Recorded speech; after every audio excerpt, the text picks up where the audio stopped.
అరటి పువ్వు ఆరోగ్యానికి చాలా మంచిది. కాబట్టి ఎప్పుడైనా అరటి పువ్వు కనిపిస్తే మాత్రం అస్సలు వదలొద్దు. ఇంటికి తీసుకొచ్చి చక్కగా ఈ విధంగా కూర వండి పిల్లలకి, పెద్దలకి పెట్టండి. చాలా చాలా హెల్త్ బెనిఫిట్స్ ఉంటాయి కాబట్టి అస్సలు మిస్ అవ్వద్దు. ఈ వీడియోని చూసే ముందు ఛానల్ని సబ్స్క్రైబ్ చేయడం మాత్రం మర్చిపోకండి. అరటి పువ్వులో ఇలా చిన్న చిన్న ఫ్లవర్స్ ఉంటాయి. వాటిని తీసుకుని ప్రతి ఫ్లవర్లో ఉన్న ఈ గాఢ వంటి నిర్మాణాన్ని రిమూవ్ చేయాలి. అది తినడానికి పనికిరాదు. మిగిలినవన్నీ కూడా ఇలా ఒలిచి పక్కన పెట్టుకోవాలి. సో పొరలు పొరలుగా మనకి ఇవి కనిపిస్తూ ఉంటాయి. కొంచెం ఓపిక చేసుకుని మనం వాటిని తీసుకోవాలి.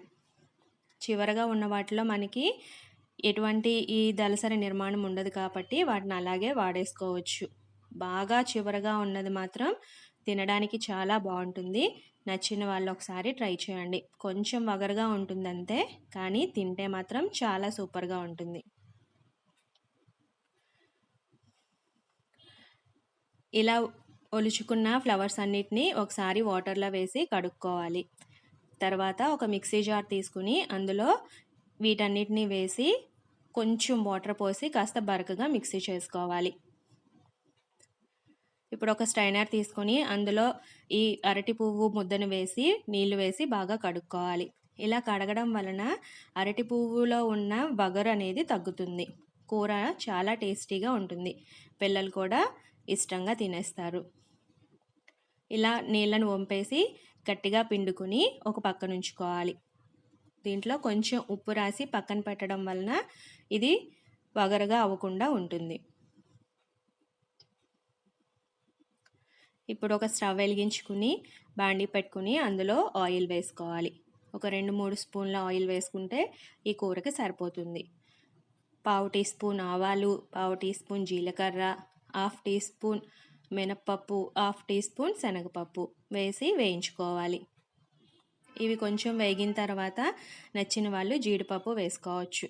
జీడిపప్పు వేసుకుంటే పిల్లలైతే ఇష్టంగా తినేస్తారు కాబట్టి కొంచెం జీడిపప్పు కానీ వేరుశనగ గుళ్ళు కానీ వేసుకోండి.